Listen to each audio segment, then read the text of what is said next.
একটা হাদিস রাসূলুল্লাহ সাল্লাল্লাহু আলাইহি ওয়াসাল্লাম বলেছেন, আমাদের প্রায়োরিটি লিস্ট ডিফাইন করে আমাদের লাইফ কেমন হবে।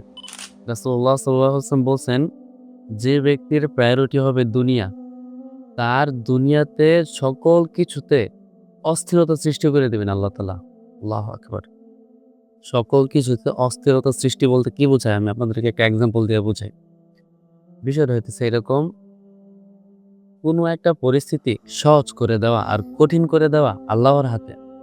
তো যদি আমি আপনাকে এক্সাম্পল দিয়ে বুঝাই, ধরুন আপনার হাতে এখন আমি একটা A4 পেপার দিলাম। মাটিতে ফেললাম আর বললাম পেপারটা উঠায় দেন। কাজটা কিন্তু খুবই সহজ হচ্ছে। কতক্ষণ সময় লাগতে পারে? ২-১ সেকেন্ড। কিন্তু এই সেম কাজটাকে, সেম পেপারটাকে আমি যদি কঠিন করে দেই, তাহলে কিরকম হয়? ধরুন এই পেপারটাকে আমি টুকরো, টুকরো করতে, করতে পুরা রুমের মধ্যে ছড়ায় দিছি। তারপর আমি আপনাকে বলতেছি পেপারটা উঠান। অ্যাক্টিভিটি এটাকে ১ম এর অ্যাক্টিভিটির মতো সহজ হবে না একটু কঠিন হয়ে যাবে? কঠিন হবে। একই কাজ চাইলে আল্লাহ তাআলা সহজ করে দিতে পারে, আবার একই কাজ চাইলে আল্লাহ তাআলা কঠিন করে দিতে পারে।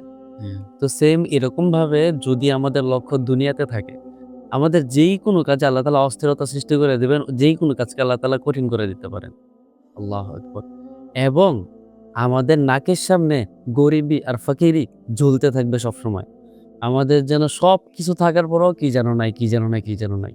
একটা অস্থিরতা কাজ করতেই থাকবে। আমাদের মনে হয় বাড়ি, গাড়ি, ব্যাংক ব্যালেন্স যতই আছে তারপরও আমি ফকির। যতই সে দুনিয়ার প্রতি ঝুঁকে যাক না কেন, তার তাকদীরে যতটুকু লেখা ছিল অতটুকুই পাবে, এর বেশি পাবে না। আল্লাহু আকবার। সে দুনিয়ার পিছনে ছুটতেই থাকবে কিন্তু অতটুকুই পাবে যতটুকু তার তাকদীরে লেখা ছিল, তার ভাগ্যে লেখা ছিল। তার অপোজিটে রাসূলুল্লাহ সাল্লাল্লাহু আলাইহি সাল্লাম আরো বলেছেন, কারো যদি প্রায়োরিটি লেভেলে আখিরাত থাকে সর্বোচ্চ টপে, তাহলে তার জন্য দুনিয়াবী সকল মামলাত, দুনিয়াবী সকল কর্মকাণ্ড আল্লাহ তাআলা সহজ করে দিবেন।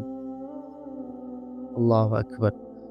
দুনিয়াতে যদি আপনার প্রায়োরিটি থাকে তাহলে আপনার দুনিয়াতে অস্থিরতা সৃষ্টি করে দিবেন। আর যদি আপনার প্রায়োরিটি থাকে আখিরাত, আপনার যত কর্মকাণ্ড আছে সব আল্লাহ তাআলা নিজ দায়িত্বে নিয়ে নিবেন এবং সহজ করে দিবেন। আর আপনার অন্তরকে আল্লাহ তাআলা ঐশ্বর্যমণ্ডিত করে দিবেন। মানে বড়লোক বানায় দিবেন। আপনি অন্তরের দিক থেকে খুব ধনী থাকবেন। হয়তো আপনার পারিপার্শ্বিক অবস্থা দেখতে বাহ্যিক অর্থে খুবই খারাপ। আপনার হয়তো ১০ টা বাড়ি নেই, ১০ টা গাড়ি নেই, ব্যাংক ব্যালেন্স ভালো নাই। আপনার পরিস্থিতি দেখতে হয়তো দেখা যাইতেছে আপনি খুব গরিব। কিন্তু আল্লাহ তাআলা আপনার অন্তরের দিক থেকে আপনাকে ধনী বানায় দিবেন। সুবহানাল্লাহ। এবং আপনি দুনিয়ার পিছনে ছুটতে হবে না। স্বয়ং দুনিয়া আপনার পিছনে ছুটবে। যদি আপনার লক্ষ্য আখিরাত থাকে। আসলে আমাদের সমাজে দেখা যাইতেছে আমাদের লক্ষ্য সেট করতে আমরা ভুল করি। যদি জাস্ট একটা লক্ষ্য আমরা সেট করে নেই আর এটা ঠিক করে নেই তাহলে আমাদের দুনিয়া আখিরাত ২ টাতে আমরা সফল, সাকসেস। ইনশাআল্লাহ আল্লাহ আমাদের সবাইকে যেন এই হাদিসটা বুঝার এবং আমাদের লক্ষ্য আখিরাতকে করার তৌফিক দান করেন। আমিন।